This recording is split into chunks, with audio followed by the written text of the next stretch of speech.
From a young age, I knew I was destined to be Ethan's wife.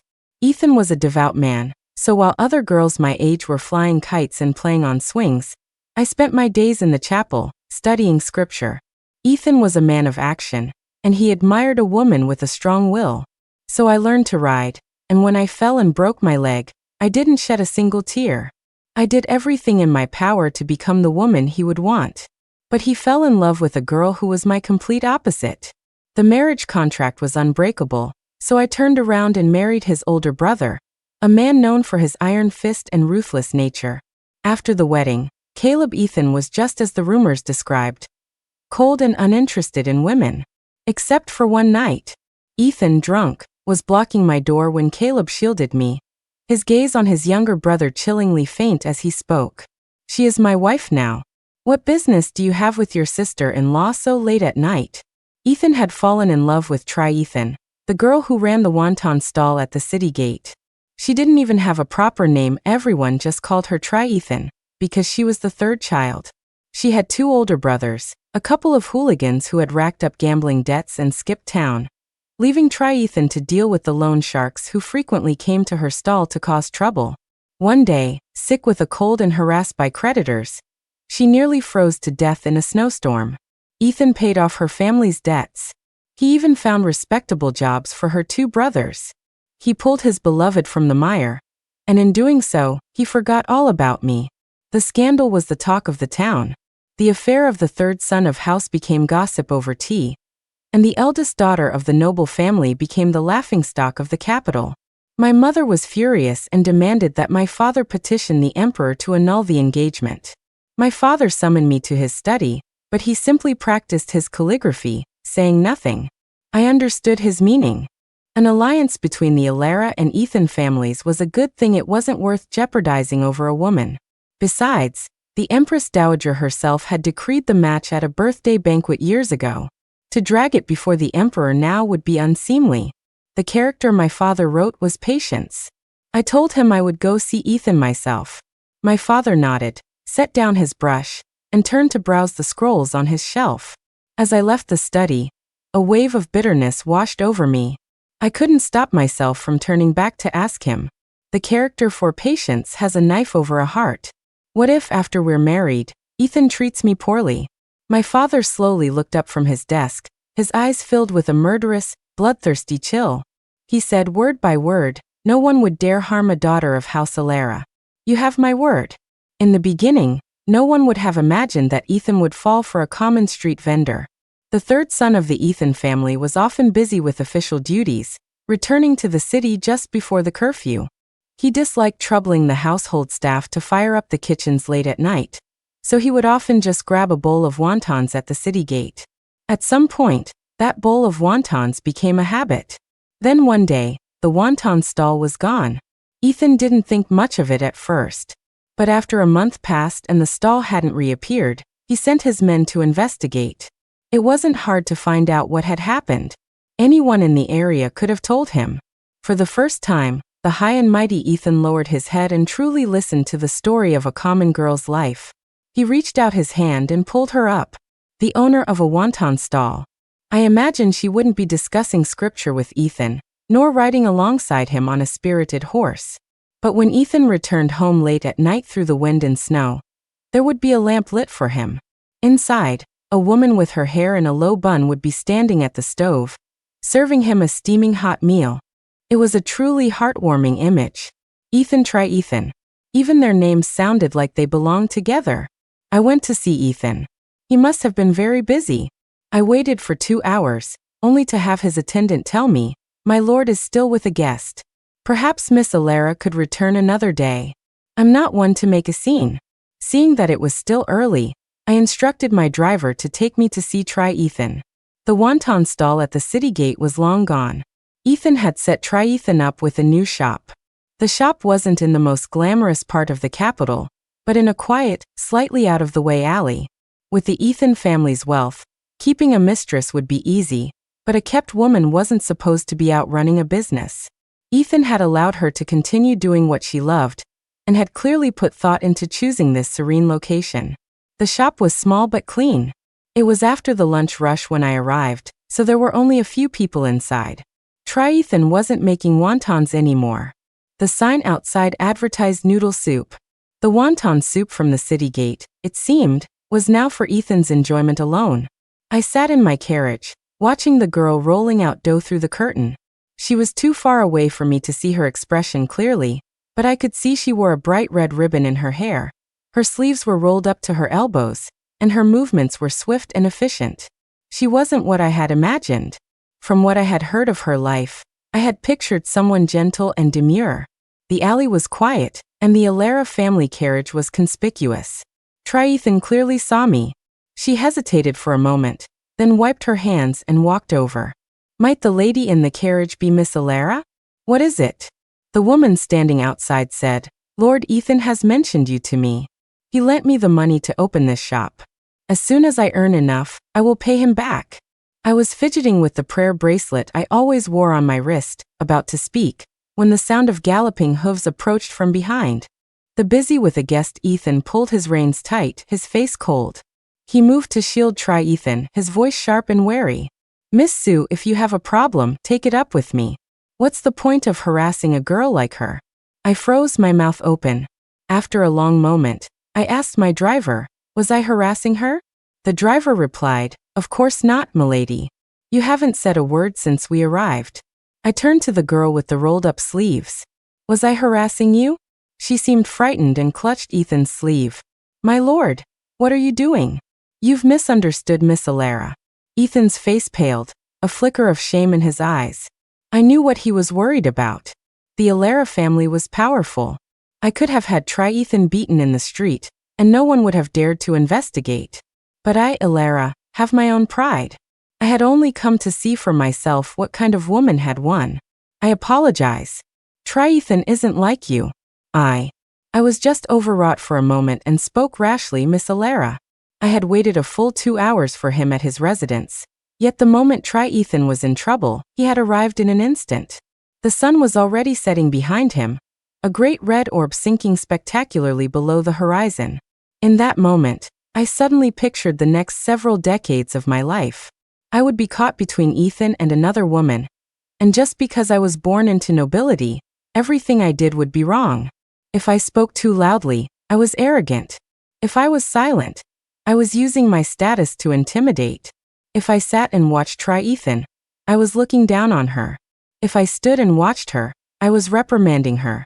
I would be trapped in the inner courtyards day after day, hoping my loveless husband might one day have a change of heart. Suddenly, it all felt so pointless. Even the 8 years I had spent loving Ethan felt pointless. I had once knelt before the Buddha 3,000 times for him. I had tamed a wild stallion for him. I had imagined my married life with Ethan countless times. We had families of equal standing, similar interests, and a marriage contract blessed by the Empress Dowager herself. We couldn't have been more perfect for each other. But in the end, none of it mattered if Ethan didn't love me. I think that was the moment I gave up on him. I bit my lip, forcing the tears back. I was trying so hard that my voice trembled. Lord Ethan, the Alara and Ethan families have a marriage contract. Are you aware of this? Of course I am, but this matter requires further. I cut him off calmly. Your second brother is already married, and a daughter of the Alara family will not be a concubine. So, please be so kind as to inform your grandmother. My face held a faint smile, but the hand hidden in my sleeve wouldn't stop shaking. I held myself as straight as possible and spoke my final words to Ethan. The marriage contract is ironclad. So send your brother instead. I had loved Ethan for many years. I first met him when I was only 6 or 7. I had gone with my mother to the monastery for prayers. While she listened to the master's sermon in the front hall, I grew restless and snuck into the back garden to play. Greedily, I tried to pick a lotus from the pond, but I slipped and fell in. A young acolyte pulled me out. I was soaked, my socks were caked in mud, I'd lost a shoe, and I was terrified. It was strange. He was dressed as an acolyte, but had his hair tied back like a layman. His clothes were soaked, too clinging to his frame. He looked a mess. The young man took the prayer bracelet from his wrist and placed it on mine. He gently wiped the mud from my face with a handkerchief and told me not to be afraid. My mother's attendant found me and, in a panic, thanked him before whisking me away. Later, my mother made some inquiries and learned that my rescuer was the third son of the Ethan family. When Ethan was born, there were strange omens in the sky. A traveling mystic said he would face a great trial in his 19th year. The Ethan family didn't take it seriously at first, but when several of the mystic's other predictions came true, the family matriarch panicked. She sent the young Ethan to a monastery to be raised by the monks. She also arranged for him to be taught martial arts, hoping he could overcome his fate. I didn't believe in such things. At 6 or 7, what interest could I have in scripture? But this was about Ethan. How could the kind, gentle boy who saved me be fated to die in his 19th year? While other girls my age were flying kites and chasing butterflies, I spent my days in the chapel. I knelt before the Buddha 3,000 times, praying only for Ethan's long and peaceful life. Ethan was brought back to the Ethan family at the age of 12. On that very same day, the Empress Dowager issued a decree, arranging a marriage between our two families. My mother was displeased, seeing her daughter's life already decided. Little did she know, I was overjoyed. What woman in this world gets to marry whomever she chooses? And yet, I was so lucky. Ethan trained in martial arts. He once said that after he had achieved his ambitions and brought peace to the land, he wanted to travel the world on horseback with the one he loved. He hoped his wife would know how to ride. A daughter of the Ilera family had no need to learn such things. Few noble women in the capital did. My hands were callous from the reins, my legs chafed raw from the saddle. I even broke my leg learning to ride. Hearing he admired determined women, I gritted my teeth and didn't shed a single tear, though my personal attendant cried a basketful. The prayer bracelet Ethan gave me broke once. It happened at a crowded festival, people flowing around me like a river. I hunched over, searching through the throng, my white dress stained beyond recognition. My hands were stepped on several times, the skin broken. My attendant, seeing things were getting dangerous, forcibly picked me up and practically dragged me back to our estate. I went back later to search, but of the 18 beads, I only ever found 12. I had lost the only thing my savior had ever given me. My mother, seeing how heartbroken I was, had someone find 6 nearly identical beads to replace the lost ones. They looked exactly the same, no one else could tell the difference. But I could spot the subtle variations at a glance. These were the stories I had planned to tell Ethan on our wedding night. But that was a long time ago. 4. When my mother heard I had changed my mind, she was so shocked she knocked over her teacup. How can you marry him? Caleb, he's no good man. I couldn't blame her for reacting that way. Caleb, the eldest of the brothers, was famous for his ruthlessness. He was the commander of the royal guard, the emperor's right hand, with the power to investigate and arrest anyone. He presided over the black cells, and the black cells were a place worse than death. Anyone targeted by the royal guard was sure to be flayed alive. No one ever came out of their hole. Even the highest ministers in the court were wary of Caleb. He had remained unmarried all these years. A woman once deliberately spilled a drink on him to get close, but before she could even touch him, Caleb had dislocated her arm. No one in the capital had ever seen him give a girl a second glance, nor did he frequent houses of pleasure. Rumor had it that Caleb wasn't interested in women at all. What's more, though Caleb was the eldest son, he was illegitimate. He was 10 years my senior while I was still learning my letters. He was already arresting people all over the city. That's why, when the engagement was first arranged, no one had ever considered him. My mother set aside her worries and stared into my eyes.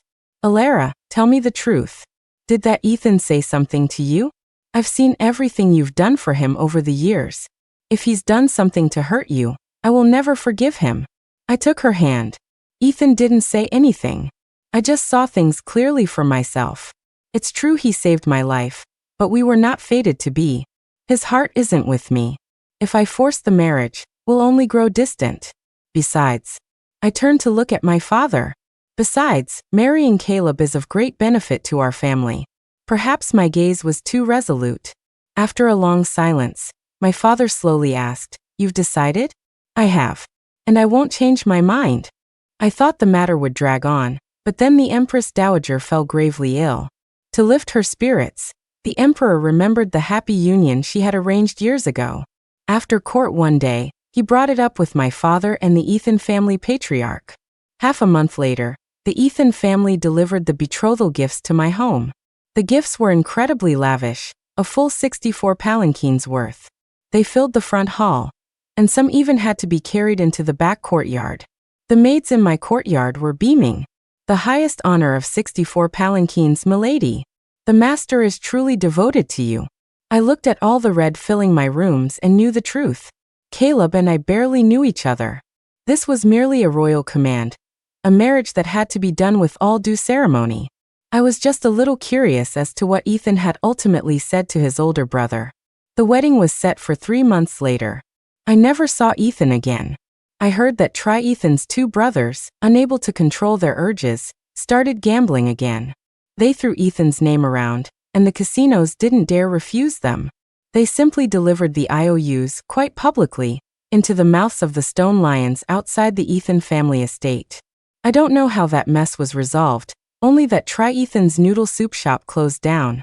Ethan found her a private villa to live in, with servants to wait on her hand and foot. As soon as I heard, I knew it was a bad idea. I had only met Ethan once, and the first thing she did was bring up the matter of the shop's rent. She clearly had a strong sense of pride, and was bothered by the rumors that she had seduced, and was dependent on Ethan. Forcing her to live up to those rumors, and become a kept woman would surely lead to conflict between them. But none of that was my concern anymore. I was busy embroidering my wedding dress. The weather was growing warmer. Sophie, the daughter of Duke Song and a childhood friend of mine, was having a birthday soon. She invited me to the jewelers in the south of the city to pick out some accessories.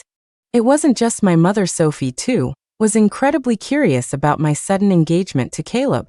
The marriage of the Ilera heiress to the eldest Ethan son was big news. Although they were both, the rumor mill had always insisted the Ilera family favored the third son. On the way, Sophie kept shooting me glances, wanting to ask but holding back. Seeing her struggle, I couldn't help but say, just ask. As expected, she asked the question. How should I answer? Should I say that Ethan didn't love me, and marrying him would only mean a life of misery? Or that Caleb held more power in the court, and marrying him was better for my family? After a moment's thought, I told a lie. To be honest, I've admired Caleb for a long time. Just then, a troop of the royal guard galloped past. The man at the front rode a black stallion, his uniform embroidered with the silver flying fish emblem, a gleaming service blade at his waist. His face was cold, his expression remote. It was him. The words died in my throat, my heart skipping a beat. Sophie didn't seem to have gotten a clear look at the rider.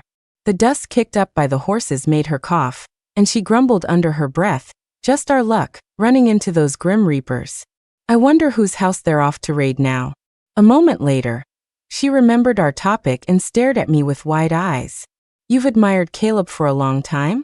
How come I never knew? When did this happen? I stared at the sky, my mind blank as I spun a tale. At the Queen's Harvest Ball last year. Huh. Was Caleb there? I thought he never attended things like that. I confirmed dryly he was. You just forgot. In early April, I married Caleb. The wedding was magnificent. It would be a lie to say I had no regrets. After all, I had dreamed of this day for years. As my mother combed my hair, I felt a momentary daze, wondering if there was another world out there. A world without Ethan, where Ethan and I grew old together. The firecrackers were deafening, the air thick with smoke and the roar of the crowd. As I was about to step into the bridal sedan, I misjudged the step and kicked the doorpost, nearly falling. A hand shot out from the side and steadied me.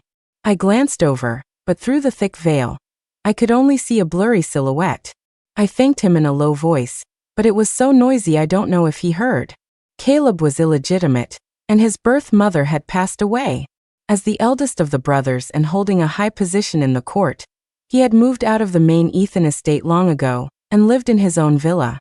But since it was a wedding, we had to return to the main family home to meet the relatives and serve tea to the Ethan family patriarch. The veil was lifted with a ceremonial rod. I first saw a pair of thin lips, then a strong nose. I raised my eyes and met Caleb's gaze. I had actually seen him many times before, but usually he was in a hurry, his blade at his waist, and I would only catch a glimpse. This was the first time I had seen him up close. Ethan was cool and detached. But this man, Caleb, though he bore a slight resemblance to his brother, had much sharper features. It was probably from his years as a royal guard, steeped in blood. The crowd was getting rowdy. I blushed and gave Caleb a shy smile. He seemed taken aback for a moment, then slowly returned the smile, and the harshness in his features melted away. The wedding was a grand affair, with many guests in attendance. I heard someone gasp, murmuring about the bride's beauty. As the eldest daughter of House Alara, raised in the lap of luxury, my bearing and grace were a match for any princess in the capital. On my wedding day, of course, I should be at my most radiant. Caleb led me around, introducing me to the Ethan family members one by one. I followed half a step behind him, always within reach. For the first time in a long while I saw Ethan. The third Ethan's son, even in a crowd, was a figure of refined elegance, instantly recognizable. The chattering crowd around us fell noticeably silent for a moment. The story of Ethan and me was a whispered rumor in the capital, and everyone was watching me, expecting me to lose my composure. They underestimated me. No matter what, my future was with Caleb now. How could I let anyone see me as a joke at a time like this? With a faint smile, I greeted Ethan with perfect etiquette, as if we were meeting for the first time. Third brother. Ethan didn't look pleased. He wasn't smiling, but then again, he wasn't a man who smiled often. He called me sister-in-law. At some point, Caleb had taken my hand. I squeezed his back, a little harder. And just like that, Ethan and I were nothing to each other anymore. 6. My married life with Caleb was quiet. He was busy with his duties and rarely home. He left the management of the household to me. When I was unsure about something, I would ask his opinion, and he would just tell me to do as I saw fit. Caleb was indeed away a lot. I idly planted a few sunflower seeds in the garden, and by the time he returned, a patch of them was standing tall, their bright, cheerful yellow heads bobbing in the spring breeze. After that, whenever he returned from a mission, he would give me a small pouch containing seeds from different regions. The soil and climate in the capital were different, so there was no guarantee they would all grow, but I did my best. Over the course of the spring, a garden of seedlings emerged. I built a small trellis, thinking that next spring, it would be covered in morning glories. We had never consummated our marriage. I didn't know if it was because of the rumors that he wasn't interested in women. But I had another, unspoken fear.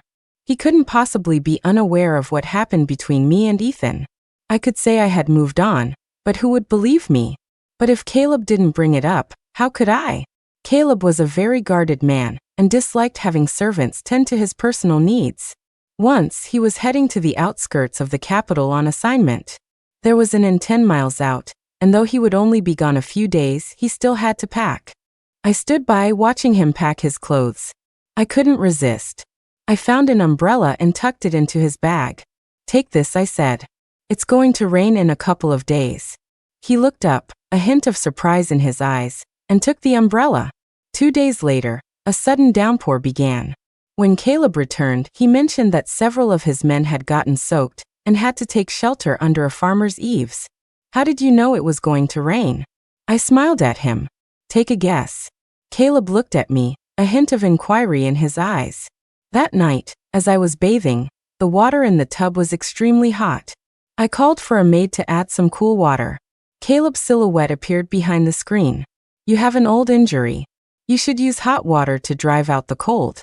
I had never had a man present while I bathed. I was so startled I sank deep into the water. It was too hot. I sucked in a sharp breath, but couldn't bring myself to stand up right away. In the chaos, I thought I heard Caleb chuckle softly. When I looked up again, the space behind the screen was empty. He was gone. After that, my bathwater was always hot to the touch every night, though never as scalding as that first time. At the end of September, Caleb was seriously injured. He was carried back by his men. The old imperial physician came and said that if the wound had been 2 inches deeper, it would have pierced his lung. Lord Ethan was lucky to be alive. The smell of blood in the room was overwhelming, so I brought in 2 pots of jasmine to place by the window. Fearing he would develop a fever in the night, I stayed by his side all night long. When Caleb woke up again, the room was filled with the clean scent of jasmine. The first rays of dawn cast a pale gold light on the quilt, a warmth that tickled the heart. I noticed all this because I was daydreaming. I had been up for 2 straight nights, and was so groggy that the fact that Caleb was awake didn't even register. I even, in a moment of lucid confusion, wished him a good morning. It was so foolish. He didn't say anything, just watched me quietly. It took a full minute for me to realize what was happening. I scrambled to pour him some water, and asked him how he felt. Caleb said my name. Alara, you look exhausted. The physician said Caleb needed to rest. He was not to get out of bed or get agitated until the wound healed. He probably hadn't had such a long break in years. His men didn't dare bother him, only bringing him the most urgent reports each day. A few thin pages he could finish reading in moments. During his idle time, he would lean back against the pillows and watch me manage the household accounts. One day, he must have been particularly bored. In between sips of tea, he asked me, "When you broke your leg, what did you do while you were bedridden?" I thought for a moment and replied, "I studied scripture." Caleb shifted slightly. "Recite some for me then." I recited a short passage from the Sutra of Guanyin. When I finished, Caleb asked, "Do you enjoy studying scripture?" I answered truthfully, "No, I've always found it tedious. It just became a habit over the years." Since we were on the topic, I decided to bring up Ethan. Life goes on one day at a time. I was going to spend the rest of my life with Caleb, and I didn't want this to be a wedge between us. For the first time, I spoke to him about his third brother. Learning to ride, studying scripture, searching for the lost beads, all the things Ethan never knew, I ended up telling Caleb. He listened quietly as his wife talked about another man, his expression focused. I said to Caleb, "Honestly, when I first found out about him and Ethan, I was bitter. Why? I had spent all those years trying so hard to become the woman he'd want, only for him to not love me at all." Later, I came to understand. From Ethan's perspective, why should he have to love me just because of what I did? All those years, studying scripture calmed my spirit, and learning to ride gave me the freedom to travel. Even though I did it for him, in the end, they were skills that became part of me. In a way, I should thank him. When I was young and foolish, I mistook the gratitude of being saved for love. Now that I think about it, Ethan is a good person. He would have saved anyone who fell into that pond. It had nothing to do with whether I was a man or a woman, beautiful or plain. What I fell in love with probably wasn't Ethan, but the time I invested in chasing him. All those wasted years, it was all my own doing. By the end, there were tears in my eyes, but also a sense of release from finally saying it all. Caleb beckoned me over. He tucked a stray strand of my hair behind my ear and whispered, "When I'm better, shall we go riding? I have 2 young colts, twins. By the time I'm healed, they'll be grown. I'll have someone bring them for you to see tomorrow." I looked at him in surprise. Caleb turned away, a little self-conscious, and cleared his throat with a clenched fist. It dawned on me. "Oh, is your wound hurting? I'll go check if the medicine is ready." As I walked down the corridor, I saw 2 scrolls of calligraphy and a ginseng root sitting on a corner table. I called over the servant on duty, who looked startled. "What? Didn't the third master bring them in?" "The third master?" "Yes, the third master brought these just now. He said he came to see how the first master was recovering." I looked outside, but all I saw was a line of swallows flying up to the eaves. There was no sign of Ethan. Ethan's 2 brothers were dead. They were found in a wasteland outside the gates of Jinling, their bodies hacked to pieces. After the incident with the stone lions, the Ethan family matriarch had ordered the 2 of them to get out of the capital and stop disgracing the family name. Ethan had arranged for them to go to Jinling. The family had no influence there, so Ethan asked a friend to find them jobs, hoping that without the family to lean on, they might finally change their ways. But it was a vain hope.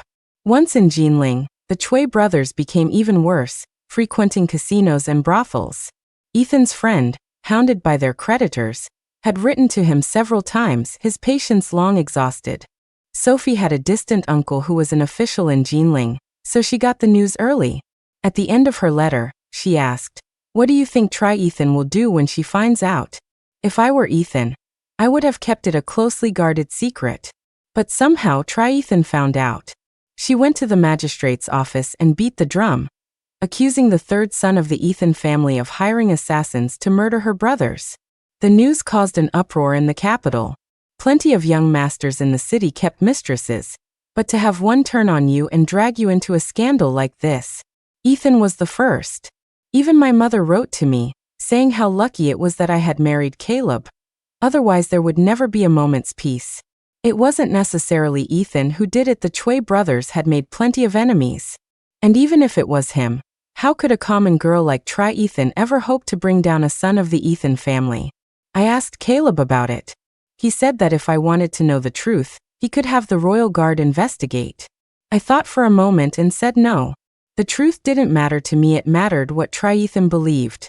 With 2 lives between them, I doubted she and Ethan could ever find a way back to each other. I saw Ethan again at a Ethan family banquet. During the meal, my second sister-in-law was inspired to play the zither, and I accompanied her on the flute. When I returned to my seat, Caleb had already peeled a plate of crab meat for me. The Ethan family grandmother saw this and was quite moved. She reminisced about her youth, how she and my own grandmother had been the dearest of friends. But after they married, they followed their husbands and life took them in different directions, and they gradually lost touch. She never thought that in their old age, their children would be joined in marriage. The grandmother grew teary-eyed, mentioning that all her grandsons were now married except for the youngest, Ethan. She urged Ethan's mother to arrange a marriage for him soon. The grandmother was old, and the family had deliberately kept the news from her, so she knew nothing about Ethan. But the scandal was all over the capital. What family would willingly marry their precious daughter to him? I heard Ethan's mother was already secretly looking for suitable girls in other provinces. The rest of the meal was tense, with everyone lost in their own thoughts.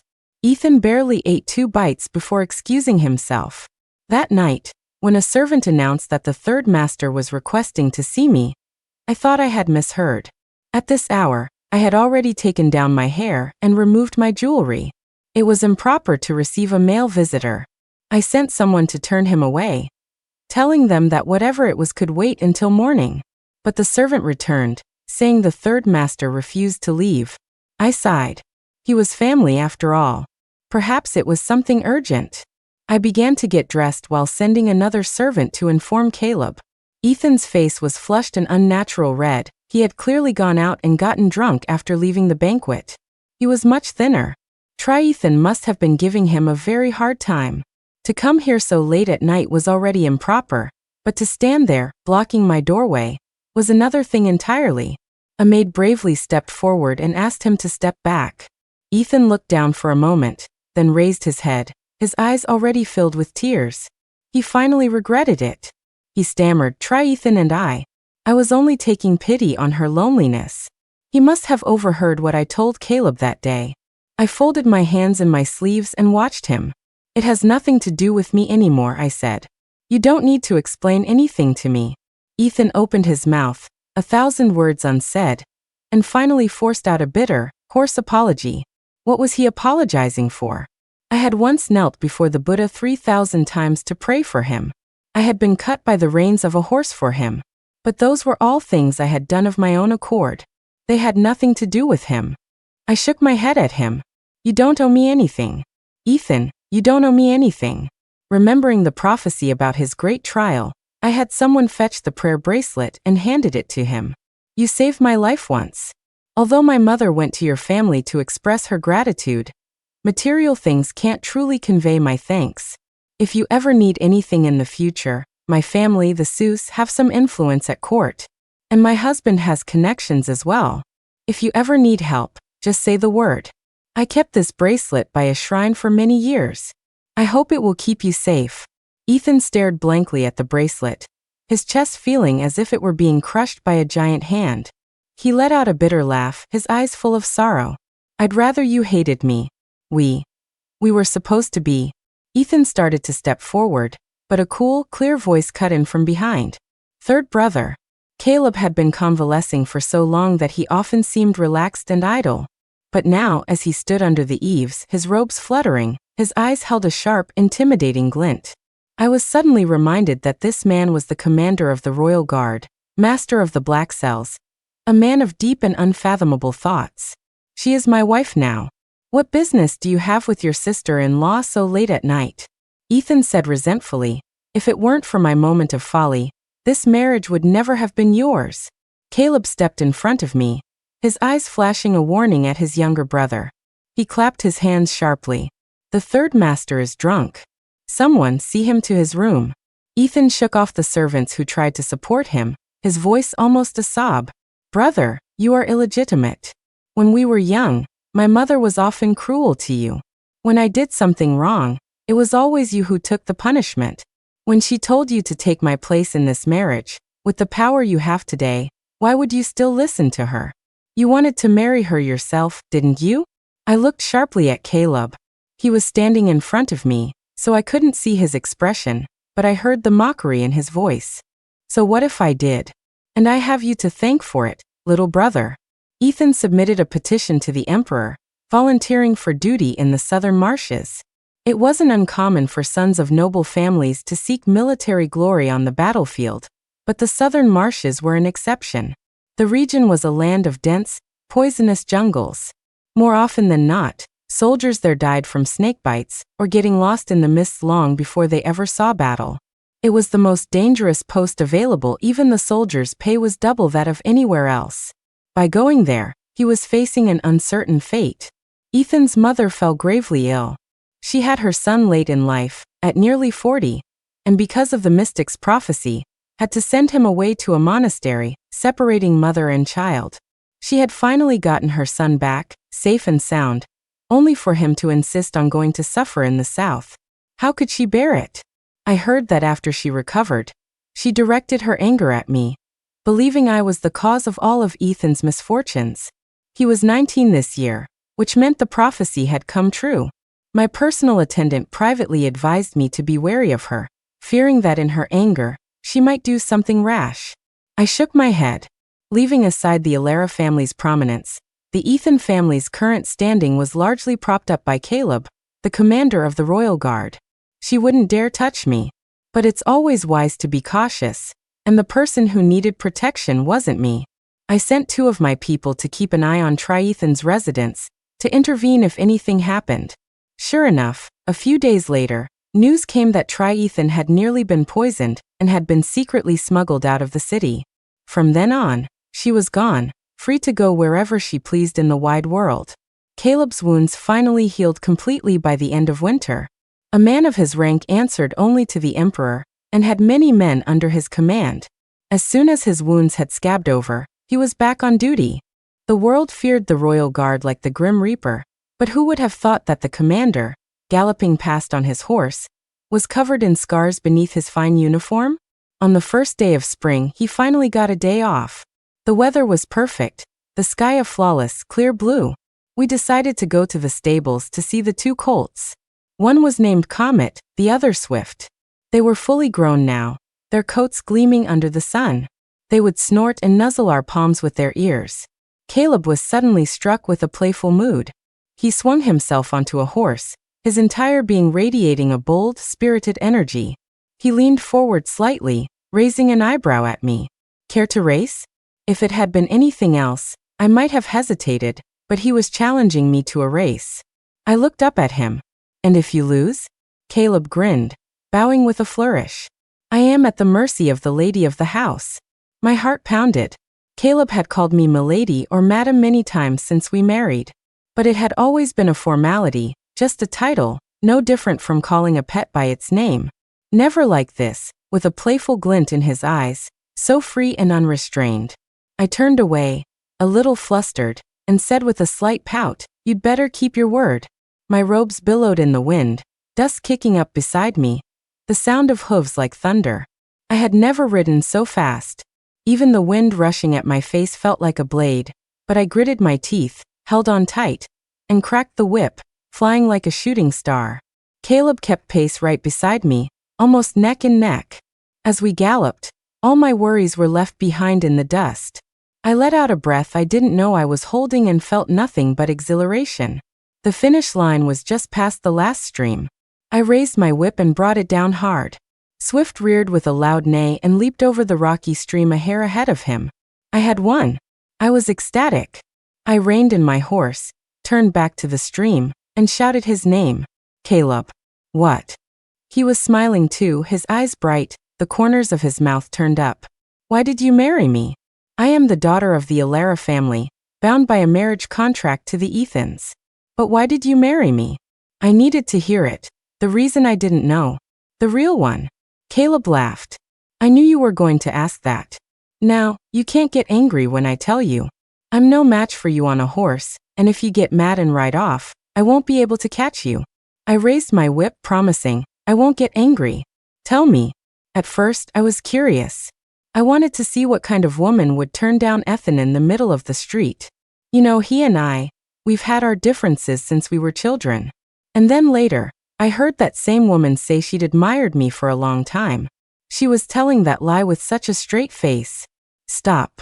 Don't say another word. I was mortified and spurred my horse to go after him, but he was ready. He let out a great laugh, cracked his whip, and galloped ahead.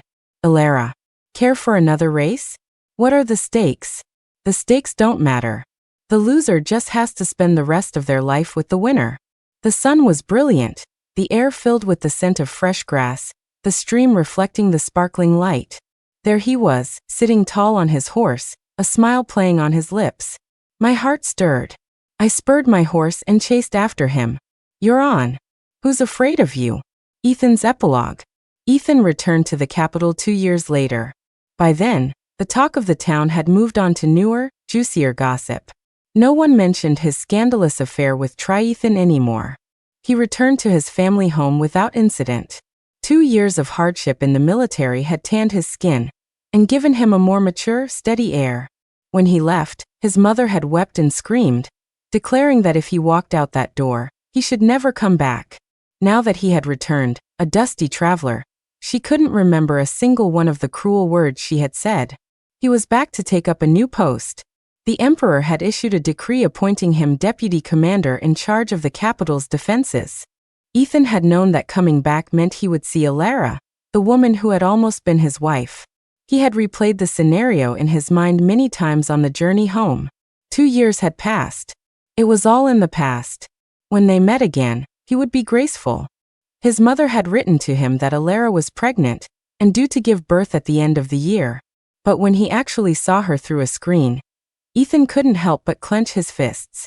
Alara was pruning a dwarf pine tree, talking to Caleb about the birthday gift she had already prepared for the Empress Dowager. She reminded him to socialize more with his colleagues as the new year approached. It was the kind of advice an intimate, loving wife would give her husband. Caleb was pretending to listen, but his attention was entirely on Alara. He watched the shears in her hand, terrified she might accidentally cut herself. When Alara saw that Caleb wasn't paying attention, she stamped her foot and let out a little humph. Caleb immediately snapped to attention and started coaxing her. For a moment, Ethan was dazed. He had personally seen his brother gouge out a man's kneecaps in the black cells. Ethan's presence was like a knife slashing through a beautiful, tranquil painting. The canvas tore, and the dream was broken. When Alara saw him, she immediately dropped her girlish demeanor and resumed the composed, dignified air of a matriarch. She made small talk with him, greeting him with polite detachment. She was flawless, and Ethan hated her for it. They had a history, didn't they? It wasn't a beautiful one, but they had been engaged. They had almost been married. That almost was a girl named Ethan. He heard she had gone to Jinling and opened another Wantton stall at the city gate. He didn't dare ask if she was doing well. He had thought he could be her hero, but he hadn't been able to survive the mundane realities of life. There were always rumors that Ethan had seduced him. That was truly unfair. So many people ate at her stall. If she had wanted to seduce a rich man, she could have been married long ago. She wouldn't have waited until she was nearly freezing to death in a snowstorm. Ethan had first fallen for her because of that pride, and in the end, that same pride was his downfall. Once they had argued about her brothers. Ethan had insisted on going out to work again. For God's sake, what kind of wife or mistress whined day and night about wanting to open a business? His woman, Out there sweeping floors and serving people? Was that appropriate? They were always fighting about things like that. One time, the fight got so heated that Ethan scratched him, leaving a red, broken line on his neck. It would have faded in a few days, but it kept him from going out in public for those few days. Ethan had smashed a whole set of teacups. He had never really loved Alara, but in that moment, he suddenly started to regret it. Why hadn't he married Alara? They were social equals, with a marriage decreed by the emperor, with the same interests and social circles. Alara knew exactly how to be the perfect matriarch. Damn it! Why hadn't he married Alara? Ethan laughed bitterly. He could have been happy. Why had he just handed that happiness over to his older brother? Ethan was a man who never looked back on his choices, but on this one matter he couldn't stop thinking about it. The thought grew like a weed in his heart, especially whenever he saw them together. He had been to his brother's villa before. The rules were strict, and the servants, afraid of punishment, were always on edge. There was no life in the place.